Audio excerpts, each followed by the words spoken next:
que aconteceria se Jesus, 21 séculos depois da sua aparição terrena na forma humana, aparecesse de novo, nascesse de novo entre nós e convivesse com a nossa cultura tecnológica, cultura religiosa, todo o ambiente em que a gente vive? O que aconteceria se Jesus entrasse nas comunidades, nas casas, conversasse com as pessoas do nosso tempo e realizasse os seus milagres entre nós, da mesma forma como ele fez na sua primeira vinda, vamos dizer assim, à Terra? É sobre isso e muito mais que nós vamos conversar aqui nessa manhã. Bom dia para vocês, é uma alegria ter vocês aí com a gente. Nós vamos tratar hoje do poema O Grande Inquisidor, de Dostoiévski, que é um poema dentro de um romance que foi escrito em 800 páginas. Mais ou menos. Mais ou menos 800 páginas, que é Os Irmãos Karamazov. Isso, esse trava-língua russo aí. Dostoiévski, Irmãos Karamazov. Isso. Então, ele faz esse exercício no seu romance de trazer Jesus para o seu tempo. Interessante que a gente falou sobre um livro que trazia Sócrates para o nosso tempo. E agora a gente está falando de um romance que traz Jesus para o nosso tempo, mas para o tempo de Dostoiévski, que é o século XVI. Bem no ápice da Inquisição Espanhola. Isso. Então a gente vai dar a ficha técnica do Dostoiévski e depois a gente vai entrar propriamente dito no poema dentro desse romance. Dostoiévski, o primeiro nome dele é Fyodor Dostoiévski. A gente não é russo, então a gente vai ver como tá aqui. Exatamente. Alguém que sabe russo vai nos repreender. A gente não quer saber se é Dostoiévski ou Dostoiévski. É verdade. A gente vai ler aqui. Ele nasceu em 1821, em Moscou, e morreu em 81 em São Petersburgo. Ele viveu 59 anos. Ele morreu em 1881. Ele foi escritor. Um dos grandes livros dele é Crime e Castigo, né? O maior e o último é esse que a gente vai tratar do poema, que é Os Irmãos Karamazov. Isso. E a gente pode dizer também que ele foi influenciado pelos primeiros escritos, por exemplo, de William Shakespeare, dos primeiros trabalhos de Leo Tolstói, Victor Hugo e vários outros. É interessante, ele é o pai do existencialismo, é isso? Dostoiévski? Dostoiévski? Acho que não é o pai do existencialismo, não sei se é o pai do existencialismo, mas ele é bem...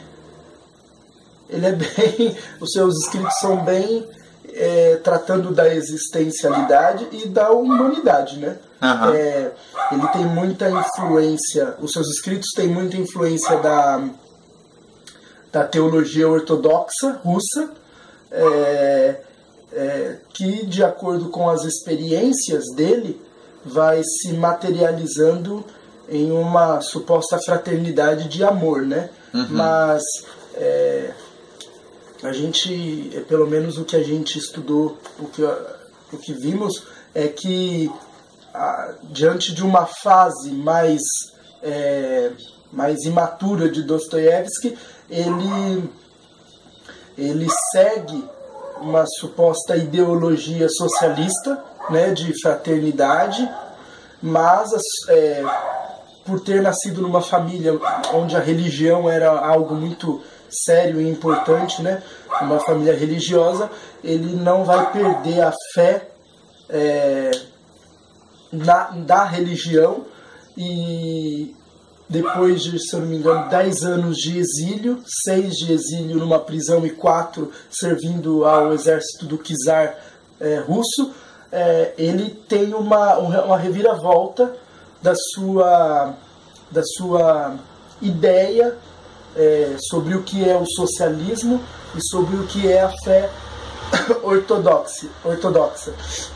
E a partir dessa experiência de exílio, ele vai reformular o papel ou a posição do povo e a posição da fé para o povo. Uhum.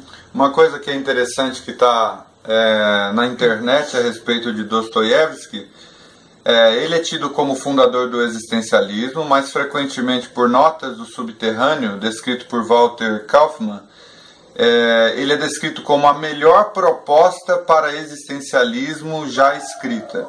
E é legal algumas opiniões a respeito os irmãos Karamazov. Freud, por exemplo, ele disse que é o melhor romance já escrito.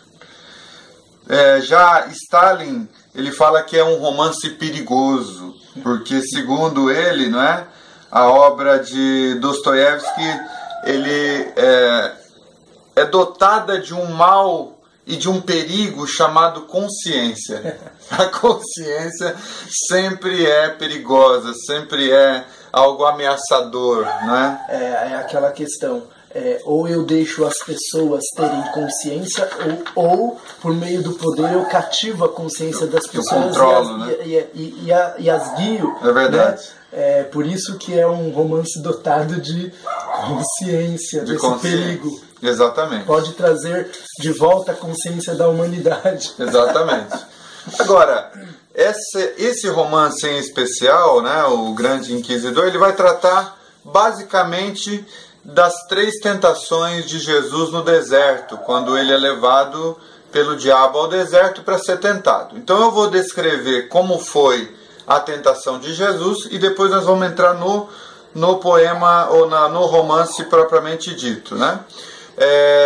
Jesus, então, foi antes ou depois do batismo que Jesus foi levado? Depois do batismo, Jesus é levado pelo Espírito ao deserto para ser tentado pelo diabo. Então ele ficou lá 40 dias, não comeu nada, e então se aproxima o tentador e começa a fazer algumas propostas. A primeira proposta é transformar as pedras em pães, né? Então, o tentador se aproveitou da fragilidade do corpo de Jesus, porque ele já estava com fome, né? O texto diz isso, que ele teve fome. Fez a proposta de Jesus milagrosamente transformar as pedras que haviam ali no deserto em pão ou em pães para ele se alimentar. Jesus dá aquela famosa resposta: nem só de pão viverá o homem, mas de toda a palavra que sai da boca de Deus. Depois, o tentador percebeu a resposta de Jesus, faz uma outra proposta, leva Jesus no pináculo do templo e diz: atira-te daí para baixo, porque está escrito, aos seus anjos ele dará a ordem a seu respeito para que não deixe tropeçar em pedra alguma. Jesus, por sua vez, não se atirou, conforme a palavra do diabo, que inclusive antes de fazer a proposta disse: se tu és o Filho de Deus, atira-te daqui para baixo. Jesus disse: não tentarás, está escrito, não tentarás o Senhor teu Deus, né? E por fim o diabo mostra todas as glórias de todos os reinos da terra e diz: tudo isso te darei se prostrado me adorardes. Jesus disse: arreda-te, porque está escrito, apenas ao Senhor prestará culto, né? Apenas a Deus, exatamente, darás adoração. Então foram essas 3 tentações, e é por isso que eu iniciei fazendo essa pergunta, como seria Jesus vindo no nosso tempo, e agora eu aperfeiçoo essa pergunta dizendo o seguinte, fazendo a gente pensar: será que nós, da nossa sociedade, da nossa época, agimos às tentações do diabo com a mesma proposta ou com a mesma postura de Jesus?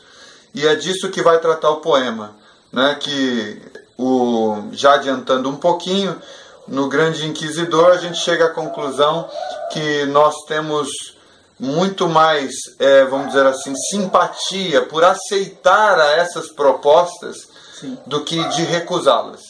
A gente tem mais simpatia em aceitar aquilo que nos é oferecido por meio daquilo que ele vai chamar de mistério, poder e autoridade, né? Uhum. do que propriamente a liberdade que vem da negação. Exatamente. Né? A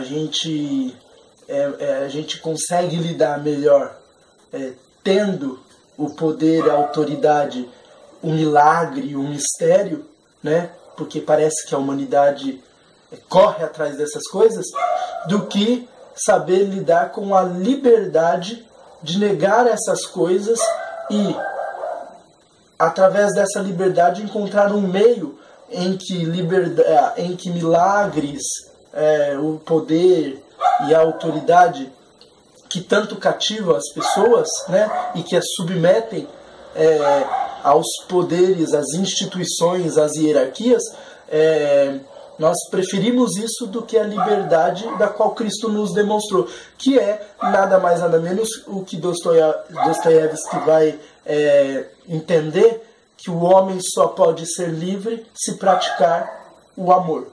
Né? Exatamente. Essa é a liberdade que Cristo nos deixou, a liberdade de praticar o amor em nome dele, diferente das propostas do diabo no deserto para Jesus, que vai oferecer certos poderes ou certas essas propostas de manipulação, né, para que o homem viva a partir dessas propostas, né? E o poema vai deixar muito claro que a humanidade, os homens, preferem se submeter a esses poderes do que a liberdade que vem da prática do amor. E é interessante essa questão do conceito liberdade, porque liberdade não é você fazer tudo o que lhe dá na cabeça, né? Há pessoas que pensam, liberdade é você fazer o que quer que venha à mente para você fazer de forma plena, ou seja, você externalizar imediatamente tudo o que vem à cabeça. Mas não, liberdade na verdade é a capacidade de discernir o que está acontecendo em você, de pôr à prova as suas proposições e dizer não àquilo que a sua consciência avalia como sendo mal e ruim, e dizer sim àquilo que você entende ser o bem, ser algo bom. Então, livre não é o ser humano que faz o que dá na telha, sabe aquela coisa assim, me deu vontade de destruir a cidade, eu vou lá e destruo, não é?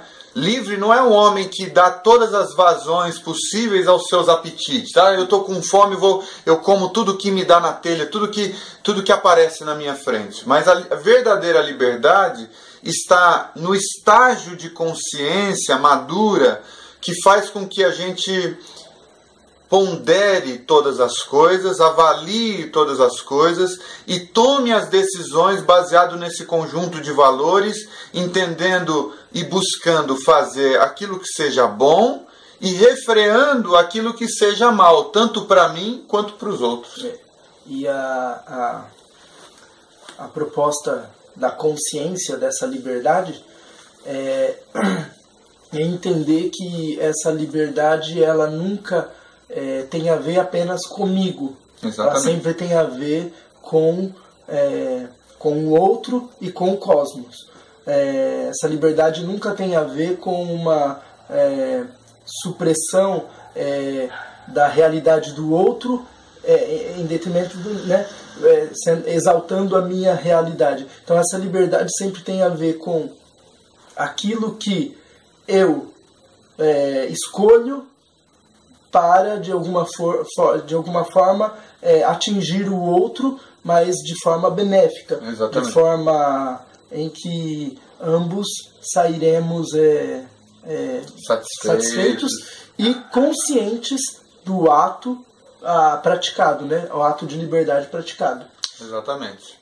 Então, eu vou deixar disponível lá no site Pense a Vida, penseavida.com.br, esse texto na íntegra do Grande Inquisidor, do Dostoiévski, vai estar lá. É óbvio que a gente estimula que vocês comprem o livro dos irmãos Karamazov, né? Mas a gente vai deixar então esse romance lá disponível. Tem cerca de 26 páginas naquele formato do PDF, dá para vocês imprimirem como a gente fez. e para uso pessoal e tal, mas a gente estimula que vocês comprem o livro inteiro. Eu também não li, vou procurar ler também, porque isso instiga a gente, né? Sim. Cada personagem que a gente vai estudando e vai percebendo a sua contribuição pessoal. A gente falou que ele viveu apenas 59 anos de vida e deu essa contribuição para a sociedade e o seu olhar, que é muito relevante até hoje. Então isso instiga a gente a ler mais, a conhecer mais sobre essas pessoas que são tão que tiveram uma percepção tão clara da realidade e são relevantes. E são tão influentes na história, né? A gente sempre ouve falar, pelo menos dentro da academia, ou até quando vai falar sobre destaques da literatura, Dostoiévski é um destaque da literatura. Eu conheci as obras dele desde os 15 anos, mas assim, influenciado e forçado a ler por causa da escola, né? E leitura de escola a gente nunca quer ler. Uhum. Mas eu fui muito influenciado, na verdade, no mestrado, por causa de uma amiga, de uma colega que tem no Facebook. Depois vocês podem procurar ela se quiserem falar mais sobre esse assunto, que ela fez o mestrado em Dostoiévski e fez agora o doutorado em Dostoiévski também, e está aí concorrendo a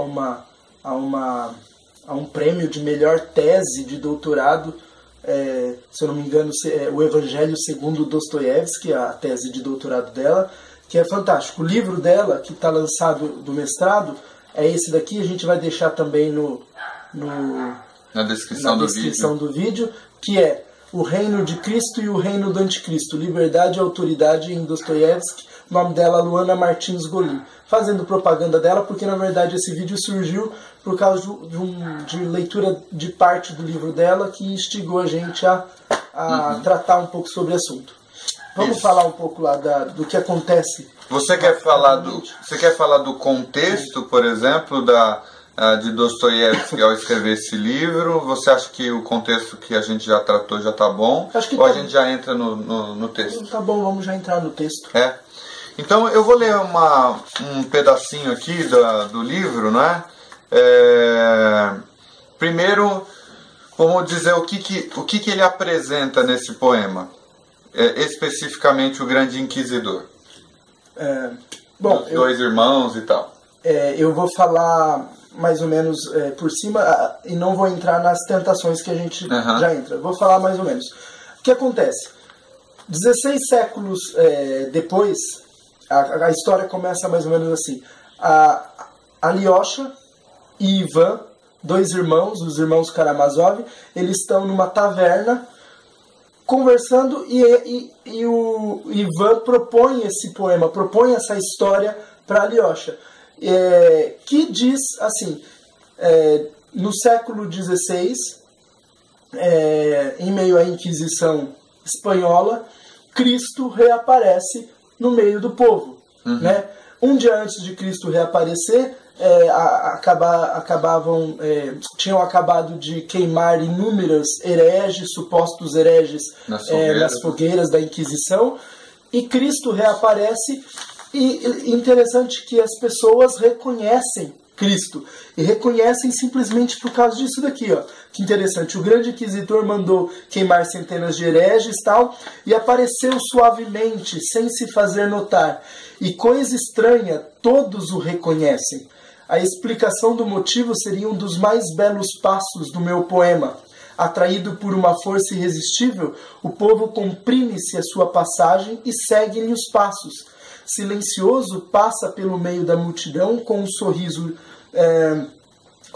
de compaixão infinita.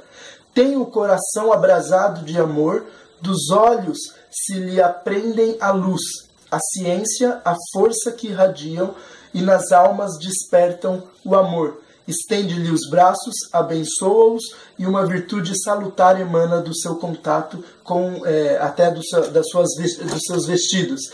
Jesus reaparece e as pessoas o reconhecem porque ele aparece em uma suposta glória, né, de amor, de manifestação de amor. Ele passeia pelo povo, faz alguns milagres, até o ponto de ressuscitar uma menina que está no caixão e o inquisidor vê tudo isso. Ele vê esse homem, o Cristo fazendo tudo isso e pede para os seus correligionários prenderem ele. E prendendo ele, jogam ele dentro de um lugar escuro, um calabouço, e na calada da noite acontece um monólogo onde o inquisidor vai exaltar tanto os seus pressupostos ateístas, quanto exaltar a liberdade do Cristo, ou a religião do Cristo, não a religião institucionalizada, hierárquica, mas a religião do Cristo, ou seja, o que Cristo pregou. E para passar aí... Agora... É interessante que o inquisidor ele vai lá na prisão para conversar com Cristo, né, e ter um diálogo, na verdade, só que o inquisidor faz algumas perguntas e Cristo continua calado. Sempre em silêncio. Sempre em silêncio. E daí, o que acontece? Esse silêncio abismal, vamos dizer assim, faz com que o inquisidor comece a abrir o coração e viver essa experiência de fazer a pergunta e ele próprio responder, deixando escancarado as motivações, as intenções do seu coração e mostrando, assim, dando um panorama geral do que a religião transformou Jesus. Isso. Ou os ensinos de Jesus, a forma como a religião levou adiante aquilo que Jesus havia ensinado. Isso. Então todo o diálogo do grande inquisidor, na verdade que você chamou muito bem chamado de monólogo, acontece nessa coisa. É o inquisidor diante de um Jesus calado, abrindo o coração e até mesmo dizendo para Jesus: se o Senhor tivesse agido diferente naquele ponto da tentação, os homens teriam te seguido, né? As coisas estariam muito diferentes do que o cenário atual, né? Sim, é interessante que o silêncio de Jesus no poema é um silêncio, como você disse, é um silêncio que perturba o inquisidor, e que o próprio silêncio de Jesus faz com que ele transgrida a sua própria consciência, né? Ele solta de sua consciência todas as maquinações que a religião na verdade propõe, que na época é a religião católico-romana. Mas é aplicável a todas as religiões, com certeza. Por quê? Porque tem uma parte do poema que o inquisidor vai falar assim: por que você insiste em aparecer aqui em nosso meio hoje, 16 séculos depois? Porque você insiste em aparecer? Você já nos deixou a mensagem. Nós meio que... ele vai falar mais ou menos assim, eu vou tentar... Nós já institucionalizamos a mensagem e já conseguimos fazer com que ela chegue a todos os lugares. O que mais que você quer? O que mais que você quer? A mensagem você já deixou, não precisa mais aparecer no nosso meio para tentar retomar a mensagem. Ele fala assim: o que mais você pode ensinar? Exatamente. Já não está tudo ensinado na tua mensagem? O que mais você pode ensinar?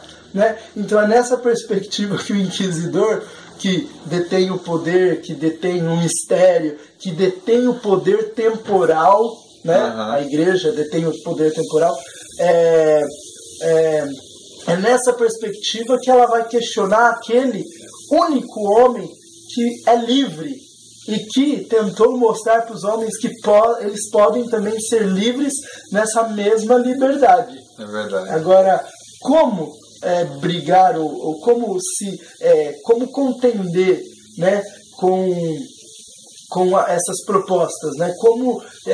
Como entrar em briga, liberdade versus as tentações, né? É isso que o inquisidor vai de certa forma deixar tão esclarecido nesse monólogo, e que Jesus simplesmente em silêncio só ouve. E o seu silêncio, eu acho que perturba tanto o inquisidor que ele fala tudo. Eu me lembrei aqui, parece um pecador se confessando. Verdade, né? Verdade. Parece um pecador se confessando. Quando você estava falando isso, eu fiquei pensando assim, me parece que nesse diálogo e nessa dinâmica fica claro que os representantes de Jesus tornaram o próprio Cristo inútil. Isso. Né? Ou seja, a nossa construção religiosa em torno de Jesus se transformou em um fim em si mesmo. De tal forma que, inclusive, repensar o Cristo é uma ameaça para nós. Repensar o que Jesus falou, fez e propôs ameaça a construção que a gente fez, que a gente fabricou, que a gente produziu, de tal maneira que a gente prefere ficar com a nossa construção do que o Cristo. E o Cristo nos perturba. E me parece que é a mesma perturbação de Jesus quando ele causou isso nos judeus e na religião judaica. Jesus era uma ameaça para os judeus, Jesus era uma perturbação no meio da religião judaica, no seu tempo, exatamente por causa disso. Porque eles construíram uma religião em torno de alguma coisa que essencialmente é boa. A lei é boa, a lei de Moisés é boa. O que Deus propunha ao povo de Israel era algo bom.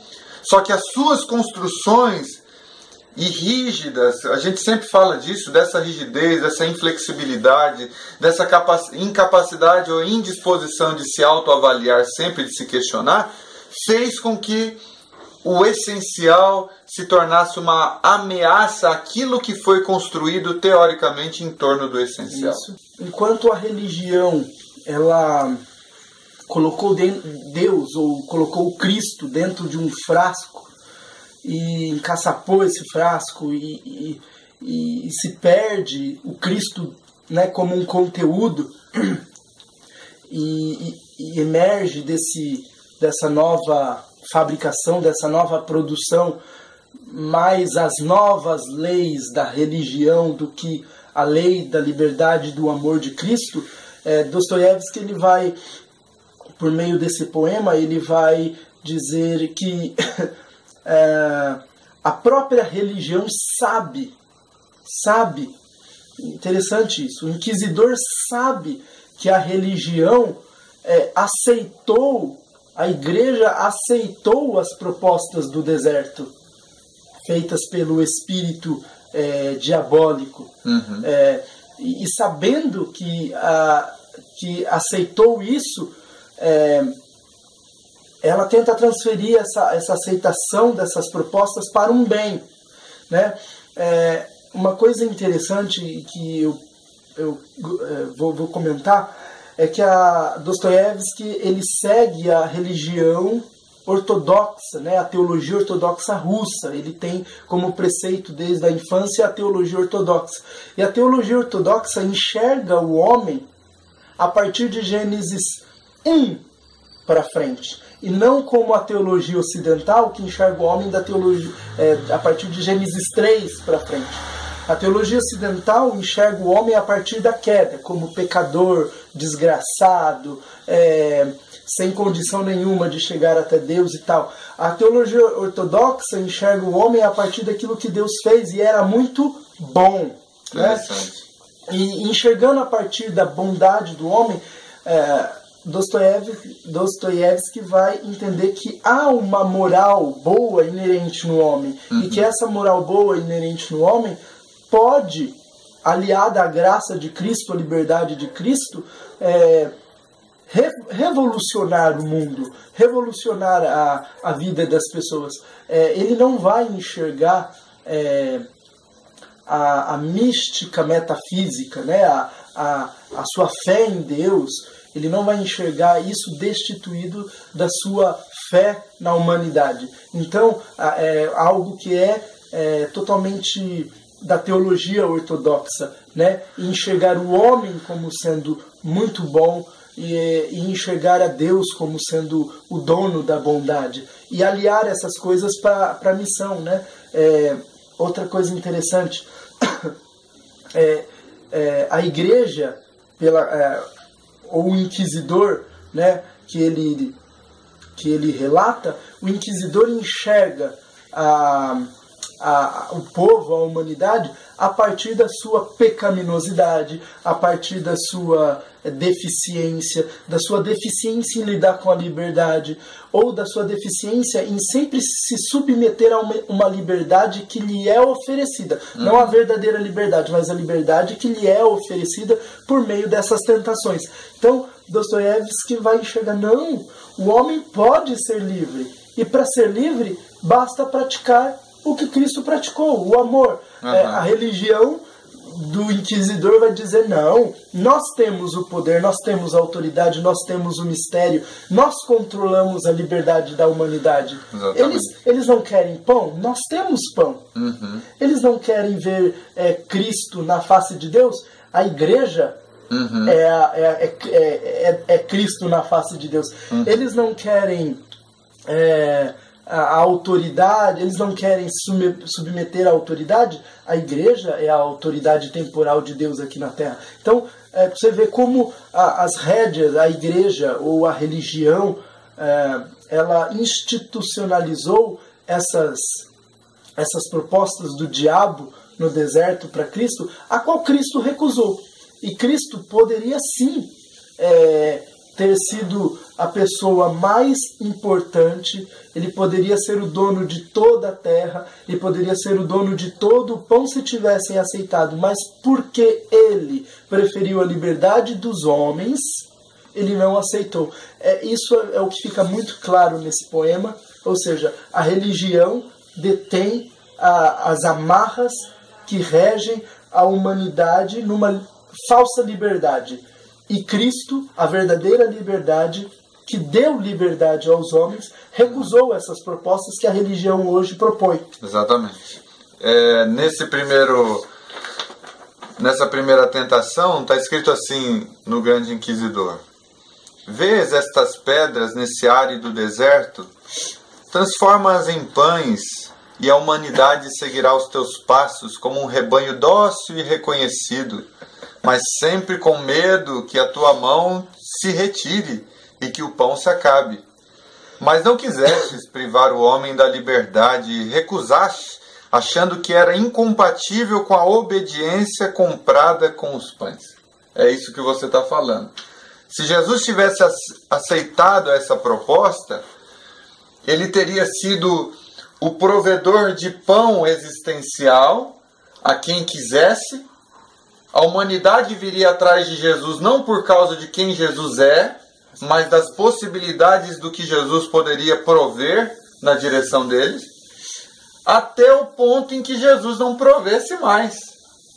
E é interessante que Jesus ele trabalha mesmo nessa lógica, vamos dizer assim, da não satisfação total e final dos seres humanos. Tanto que quando os fariseus chegaram lá e disseram, dá-nos um sinal para que creiamos, ele disse, uma geração incrédula e perversa pede um sinal, mas nenhum sinal será dado.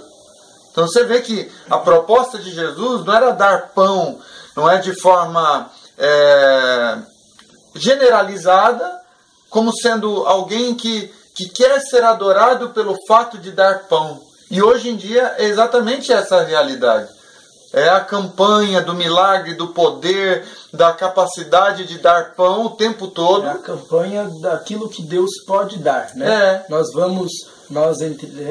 Eu não me coloco nisso porque eu não vou, mas os religiosos vão até as suas reuniões ou as suas campanhas atrás daquilo que Cristo pode dar. É interessante que a multidão segue Jesus, de acordo com os evangelhos, principalmente depois que Cristo faz o milagre dos pães, né? Se multiplicar. Exatamente. A multidão começa a segui-lo por causa desses milagres, ou seja, ele alimenta o povo.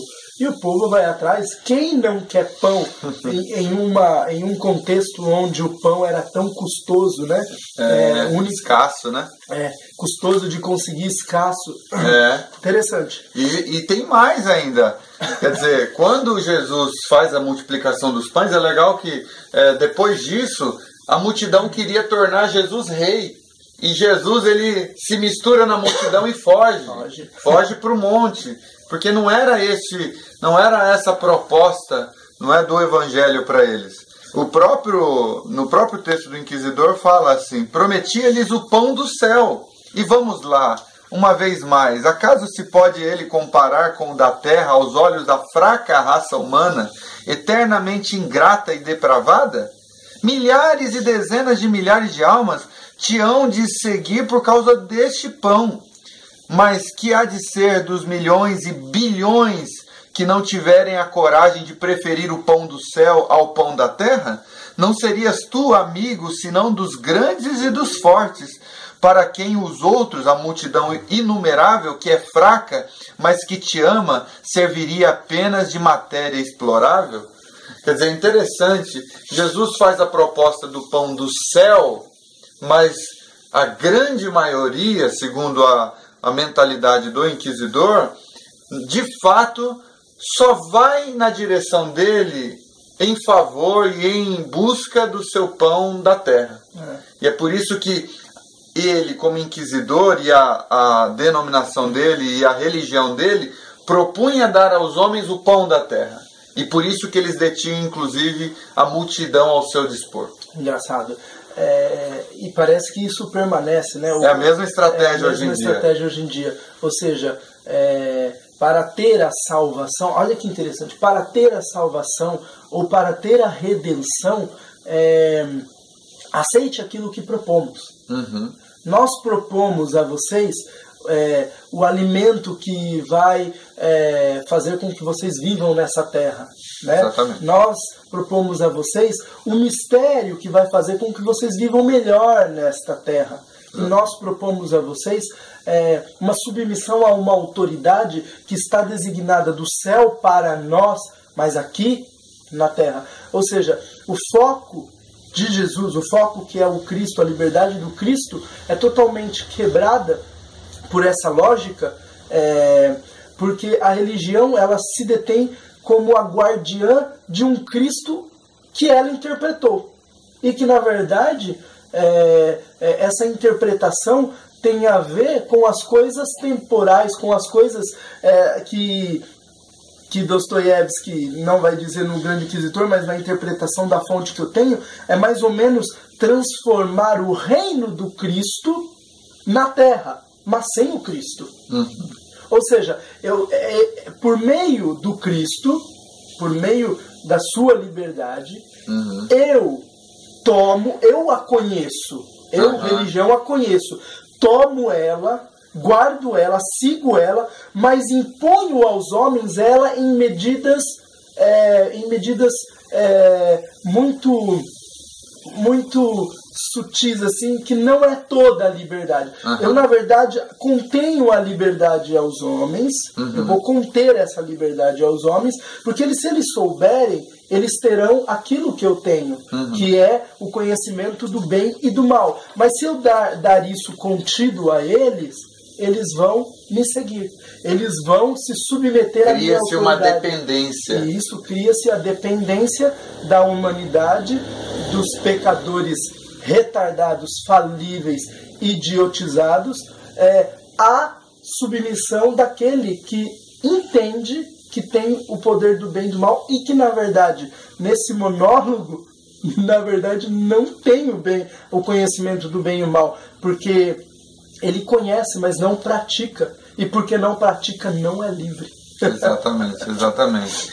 Na segunda tentação, está escrito assim, ó, o espírito terrível, que é a forma como ele trata a questão do diabo, o espírito terrível e fecundo transportara-te ao pináculo do templo e dissera-te: queres tu saber se és filho de Deus?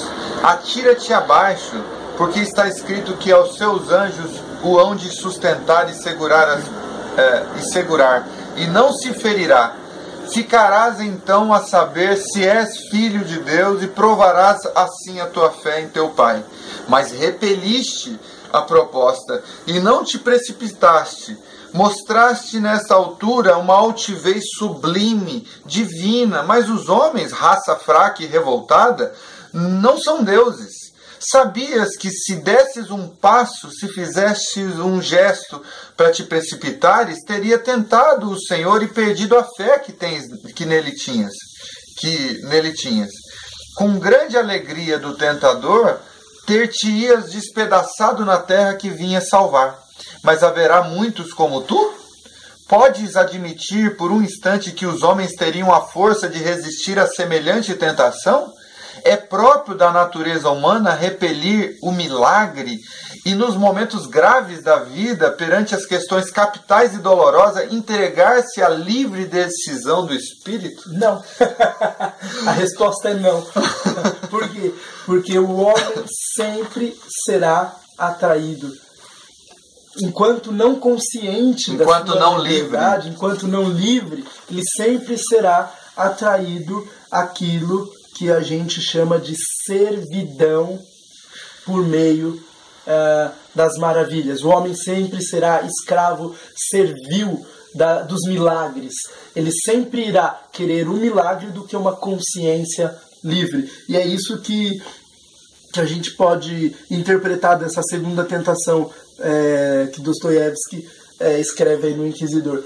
O próprio Cristo rejeita mostrar a face de Deus na sua própria face, lançando-se do pináculo.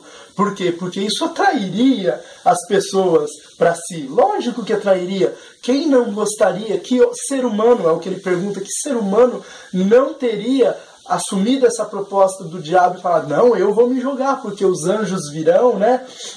Me sustentarão e tal, e eu serei um espetáculo diante de todo, no caso lá de todo Israel, aqui no caso serei espetáculo diante de toda a humanidade, e outra, o milagre fará com que eles venham novamente até mim. Se o pão trará eles a mim, como na primeira tentação, o se tornar um ser fantástico diante dos homens, carregado pelos anjos e mostrando a face de Deus, atrairá os homens a esse milagre. Então, só que Cristo propõe uma outra coisa. Cristo nega, né, essa tentação, ele não quer se submeter a essa tentação. Por quê?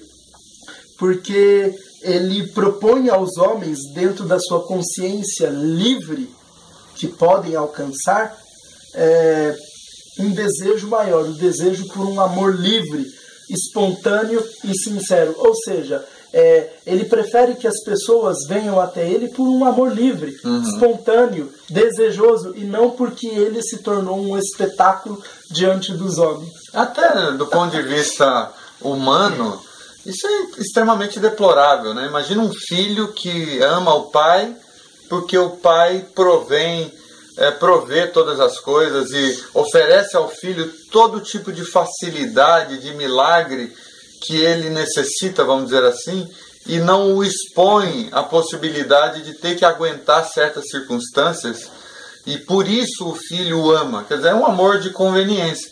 Agora, você me falando, eu me lembrei de uma situação em que eu estava conversando com um amigo, e esse amigo ele conhecia uma pessoa que estava com câncer, está com câncer, já foi desenganado pelos médicos, e o esposo dessa mulher que está com câncer, religioso, inclusive líder de uma comunidade, estava no seu desespero, em busca do milagre da sua esposa, aceitando coisas totalmente anticristãs, vamos dizer assim, ou posturas ou práticas que não tem nada a ver com o Evangelho de Jesus, ou seja, fazendo qualquer coisa para a esposa ser curada.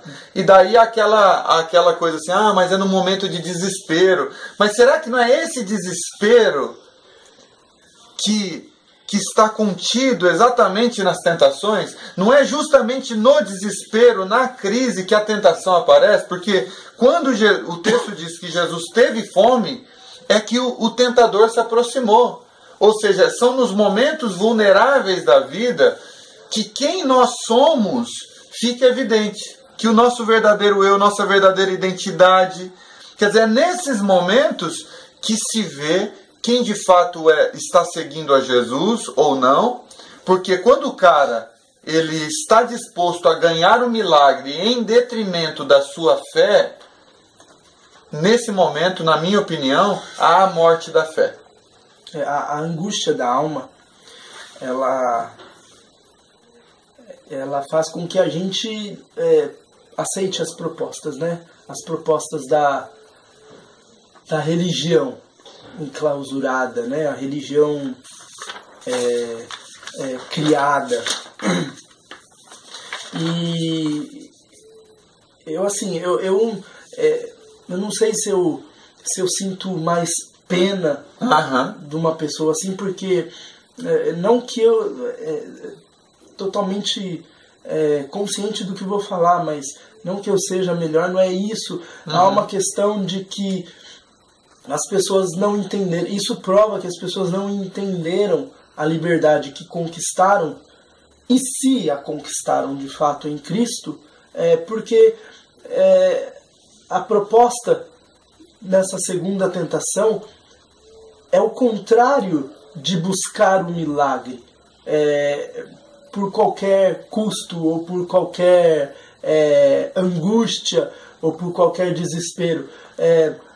Cristo propõe que para vir até Ele não precisa crer no milagre em si. Eu não preciso crer que a minha esposa será curada do câncer para se achegar a Cristo. Ou eu não preciso crer que Cristo é apenas aquele que vai curar alguém de alguma doença, enfermidade, e que Ele, na verdade, se propõe a ser apenas isso, né? As pessoas esqueceram que a liberdade que Cristo propôs para a humanidade na sua vinda é uma liberdade muito superior à busca dessas coisas que nós chamamos de terrenas. Não estou dizendo que as coisas terrenas são ruins, não é isso. Nós somos seres terrestres. Nossa bios é terrestre. Nós vivemos aqui, nós não vivemos em nenhum outro plano. Nós não vivemos o céu, nós vivemos a terra. Agora, nós temos aquela força de buscar naquilo que chamamos de céu coisas que transformem a terra, né? Exatamente. É algo um pouco meio platônico, mas é mais ou menos isso. Não tão platônico, mas é mais ou menos isso. Agora, o Cristo que se nega a se tornar o milagre das pessoas é o mesmo Cristo que morre numa cruz e que é invocado a sair daquela cruz se ele é o Filho de Deus. Saia dessa cruz se você é o Filho de Deus. E ele nega também essa proposta. Exatamente. Ele não sai da cruz. Exatamente. Você entendeu? Ou seja, em meio ao sofrimento, as pessoas precisam entender que isso também é benéfico ao ser humano. O sofrimento é benéfico ao ser humano. O próprio Cristo, que se humaniza, sofre as mesmas dores que a nossa, e as dores que nós nem sofremos, para dizer a nós que é possível passar por essa vida aqui, essa vida de sofrimento, às vezes sem conquistar ou sem ver o milagre, e mesmo assim morrer cristão, morrer crente em um Cristo que de certa forma nos libertou das amarras, nos libertou, sei lá, da temporalidade, nos libertou do milagre, nos libertou da ânsia do pão, nos libertou da autoridade, toda a autoridade instituída pelos homens, e se submeteu apenas a uma autoridade que é a autoridade que vem do seu reino, né? É possível, isso é muito abstrato falar, eu mesmo não consigo nem pensar em como falar isso, porque a partir da teologia ortodoxa, esses abstracionismos, eles não têm vez, porque Deus não pode ser conceituado a partir da teologia ortodoxa. Deus só pode ser aquilo que na verdade não é. Eu só posso chegar a Deus dizendo aquilo que ele não é, né? Chama-se a teologia negativa, a teologia apofática. E Dostoiévski, ele trabalha com essa teologia. Tanto é que o Cristo não diz quem é. Ele aparece nesse poema, ele não diz quem é. As pessoas o reconhecem por causa do seu amor, e porque reconhecem por causa do seu amor, ele faz os milagres ali.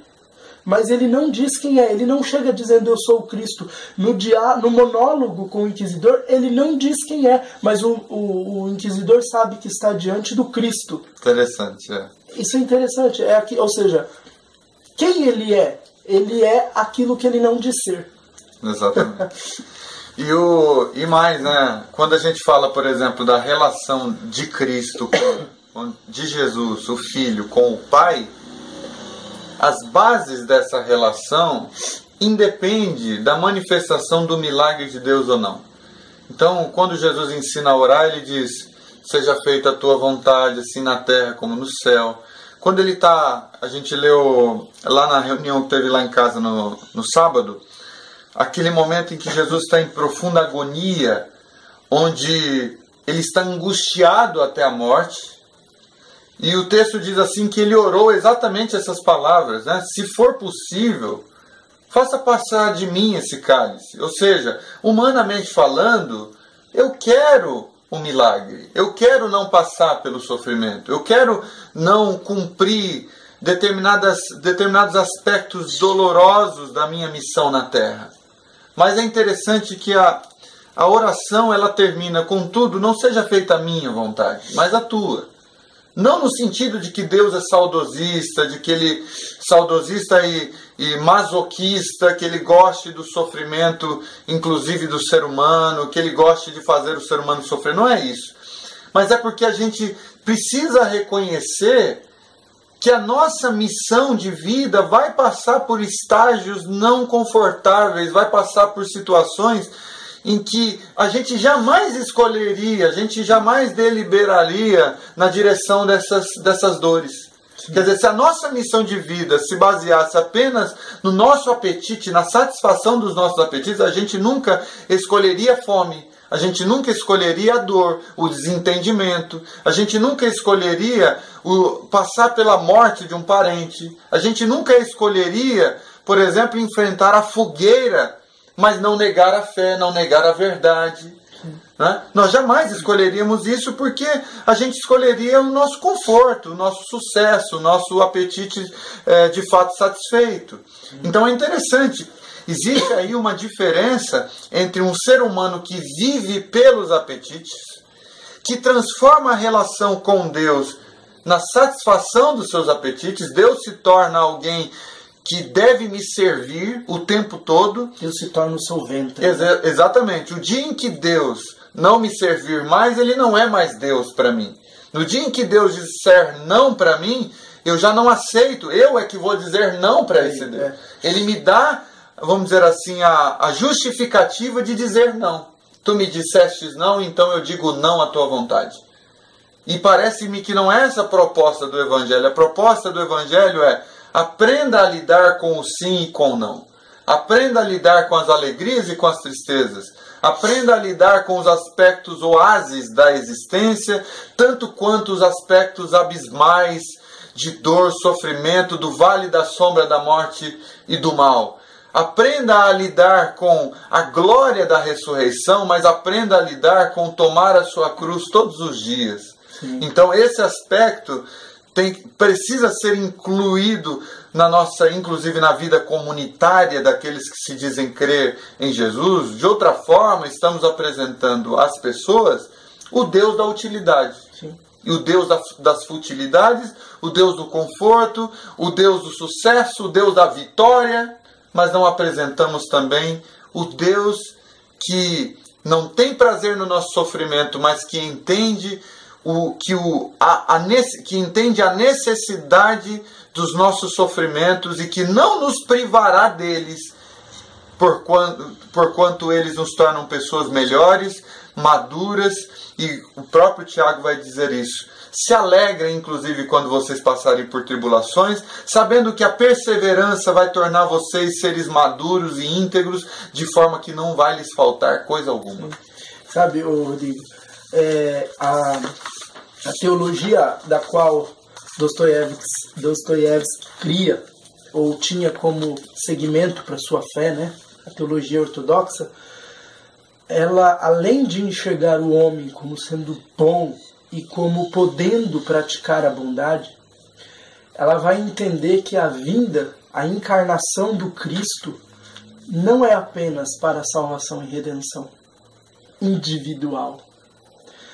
A teologia ortodoxa vai entender que Cristo vem para trazer a consciência aos homens de que se ele sendo Deus, teologia da kenosis, se ele sendo Deus se esvazia de si para se tornar aquilo que criou, por que o homem não pode passar pelo mesmo processo, ou seja, de criatura para a deificação, para se tornar Deus? A teologia ortodoxa vai entender que Deus faz essa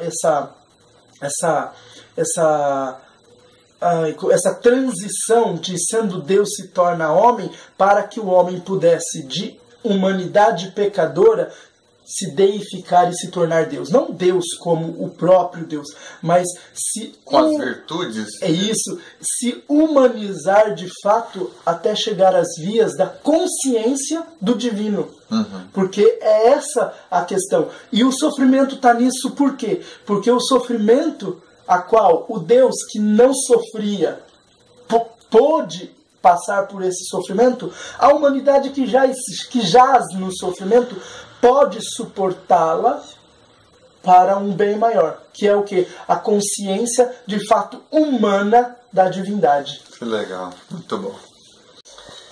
Bom, a terceira tentação, vou ler aqui um trecho da terceira tentação, que diz assim: se seguisses o terceiro conselho do poderoso Espírito, realizarias tudo o que os homens procuram na terra.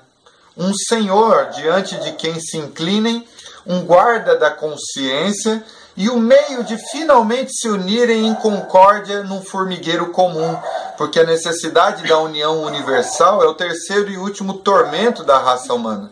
A humanidade, no seu conjunto, mostrou sempre tendência para se organizar sobre uma base universal. Tem havido grandes povos na história gloriosa, mas à medida que se tem elevado, tem sofrido mais, porque sentem mais fortemente do que os outros a necessidade da união universal. Eu vou resumir essa terceira tentação dostoiévskiana com uma frase simples e contraditória até para alguns cristãos. Deus nos livre de uma nação ou de um mundo cristão. Deus nos livre de uma universalização do cristianismo. Por quê? Porque uma vez que isso acontecer, o cristianismo será o maior inquisidor, o maior castrador e inutilizador da humanidade. Por quê? Porque tudo o que se torna, de certa forma, universalizado por poderes, como ele está dizendo aqui, poderes terrenos, temporais, castra a humanidade, castra a liberdade, afunda a humanidade num lamaçal, e outra, suprime toda a nossa de fato humanidade, vontade e desejo de ter de fato uma consciência livre. É isso que Dostoiévski está dizendo. Porque se Cristo de fato aceita se submeter a Satanás e ganhar os reinos da terra, ele seria aquilo que ainda é pregado, que sempre foi pregado, ou seja, ele é o Senhor do universo, e todos correriam a ele porque ele teria tudo para dar. Ele seria o dono do ouro, da prata, como é de fato pregado sobre ele hoje. Né? E porque é o dono do ouro e da prata, as pessoas vão até ele atrás de ouro, prata, bronze, ferro e qualquer elemento químico da natureza. Agora, isso não quer dizer que ele não seja Senhor. Isso não quer dizer que ele não seja dono do ouro e da prata, mas a interpretação é bem diferente, porque uma vez que ele é dono de tudo isso, não quer dizer que nós, supostos filhos do Senhor, temos a autoridade de universalizar o seu senhorio, porque ele é dono de tudo isso. Eu acho que há uma diferença, é interessante demais isso, né? Há uma diferença entre Deus ser a luz que ilumina todos os homens e que reine e governe sobre todos os homens, porque Deus sabe quem os seres humanos são e sabe preservar a humanidade das pessoas. do que um centro humano de poder que universaliza os seus desígnios para a Terra toda. Sim. Ontem mesmo eu estava assistindo aquele filme o Divergente, né? E todos os filmes futuristas hoje em dia falam disso, né? O doador de memória, e é essa temática que eles trazem. Alguns livros estão sendo muito novamente trazidos, né? Como o livro de George Orwell, que é o 1984, que fala sobre isso, do Aldous Huxley, que é... tá ali, Rodrigo, leia. Qual que é? Esse aqui? Segundo. Qual que é o nome do livro? O nome do livro? Vê se tá aí o nome do livro. É uma proposta para leitura depois de vocês. Admirável Mundo Novo, onde as pessoas são suprimidas, são tiradas de sua liberdade para viver a partir de um sistema único, para que esse sistema único vai liberar a liberdade, dar a vocês o tanto de liberdade. Vai determinar, né? Até que ponto você pode ir, até que ponto não.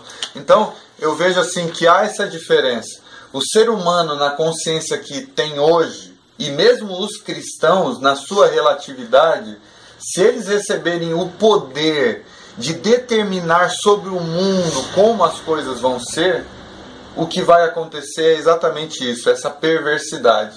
Porque mesmo você vê, a cristandade, ela não tem o poder sobre o mundo todo, mas dentro da possibilidade de poder que a sua religião possui, ela faz exatamente isso. Sim. Suprime a liberdade, ela ignora a diversidade, a pluralidade dos elementos humanos que existem em cada ser humano, em cada tribo, em cada ambiente, tentando unificar as coisas, formatar as coisas, uniformizar as coisas. Trazer uma regra moral que caiba a todos, sem enxergar o ser humano que há. Exatamente. Nas pessoas, né? Então, nesse sentido que seria um desastre que um ser humano se tornasse a base universal, ou um grupo de seres humanos, que a gente acabaria, né, na verdade, criando novamente a Cúria, os sabichões e a ralé, né, que está em outra instância. Seria um desastre que isso acontecesse. Há quem diga que a humanidade está caminhando para essa direção, já que há no inconsciente coletivo, inclusive, aquela falta de governo. Há muitas pessoas que estão perdidas, desejando um governo universal, e com certeza isso é a morte da humanidade, isso é o fim da humanidade. Muitas pessoas pensam o apocalipse sempre a partir dos desastres naturais, os meteoros caindo, mas na verdade a humanidade morre a partir do momento em que se criar uma base universal inquestionável, indestrutível, que mesmo com a proposta de trazer paz sobre a Terra, domine a liberdade humana. Essa é a morte dos seres humanos. E para finalizar aí, ainda que essa base seja cristã. Ainda que essa base seja importante dizer Por isso que eu disse que Deus nos livre de um mundo cristão. Exatamente. Para finalizar, a gente poderia simplesmente finalizar aqui como acaba o poema, né? Não vamos ler nada, mas como acaba? Acaba como sendo Cristo o Judas que beija o inquisidor. Só que o beijo de Judas em Jesus, no Evangelho, é um beijo que entrega Jesus para a morte. É a delação premiada. A delação premiada. O beijo de Jesus no inquisidor no final é um beijo que suscita no inquisidor aquela chama ardente que ele tem lá dentro, porque ele conhece pela razão a liberdade do Cristo. Ele não é consciente por meio da prática, mas pela razão ele conhece a liberdade que Cristo de fato veio trazer. Mas aquilo suscita no coração dele, mas ele ainda prefere o seu ateísmo e suas práticas. Ele ainda prefere, ao invés de tomar o reino de Cristo, que Cristo já nos deixou, para continuarmos a expandir esse reino na terra, ele prefere continuar construindo a Torre de Babel, como o poema vai dizer, que são o quê? São as suas propostas de religião para se ter essa universalização e castração da humanidade para com a sua religião, para com os seus dogmas. Eu nunca tinha pensado nessa questão antes, mas se você for ver na relação de Judas ali naquele momento da traição, Judas beija Jesus o delatando, mas Jesus o beija de volta. Porque quando Jesus chama Judas de amigo, ele chama o traidor de amigo. Quando ele faz o bem em troca da maldade de Judas, quando ele chama Judas de amigo, é como se Jesus estivesse beijando de volta.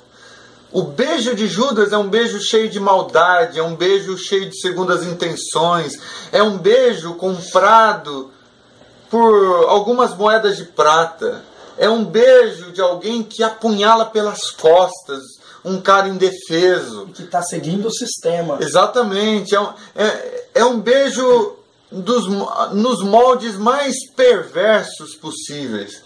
Mas o beijo de Jesus, o beijo que veio dessa palavra amigo, a que vieste, essa capacidade de fazer o bem àquele que o traiu, esse beijo de volta de Jesus, é o beijo do amor, da misericórdia.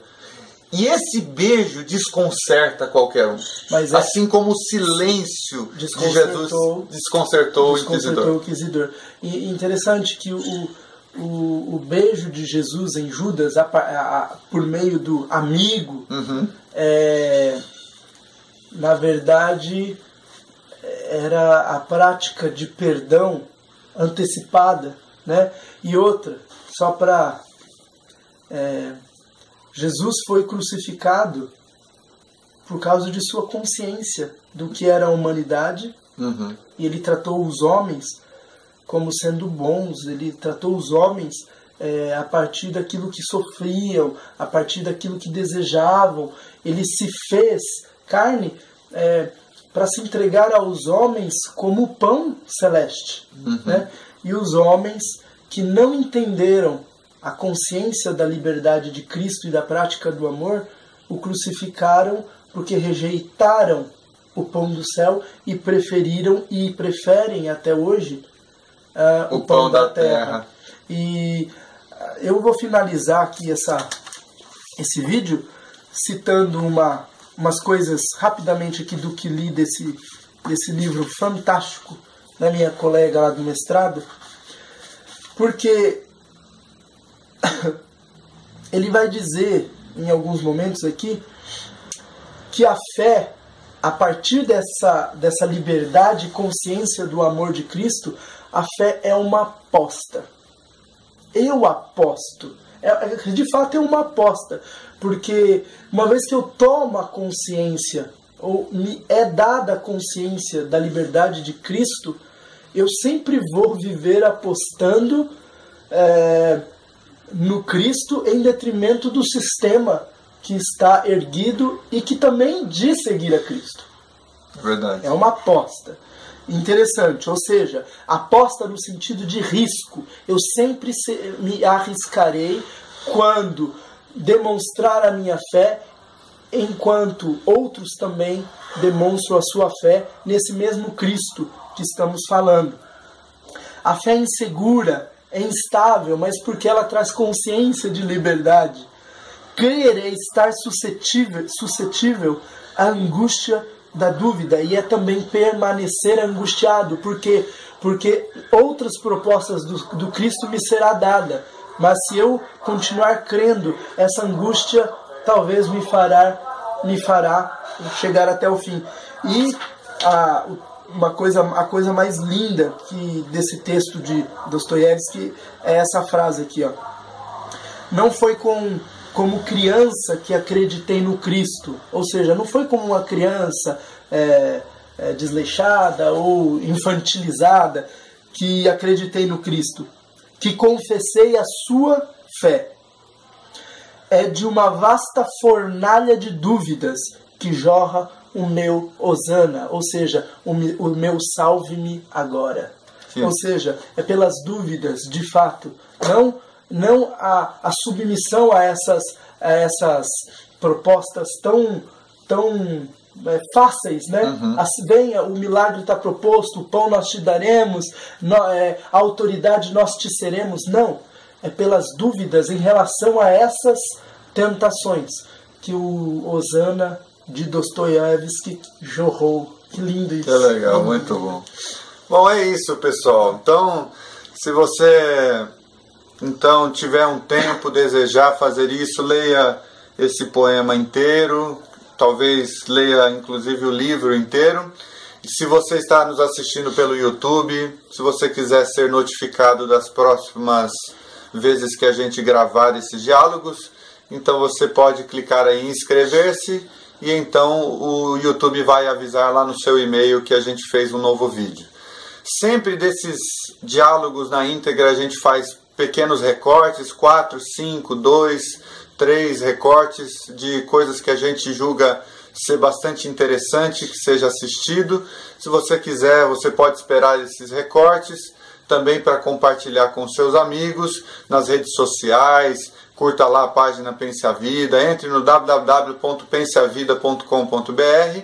No Facebook a nossa página é www.facebook.com/site Pense a Vida, ok? E semana que vem, se Deus quiser, a gente vai estar de novo aqui dialogando, pensando sobre a vida, e você é convidado a se juntar a nós, a pensar a vida com a gente. É isso, né? É isso aí. Um abraço, tchau, tchau.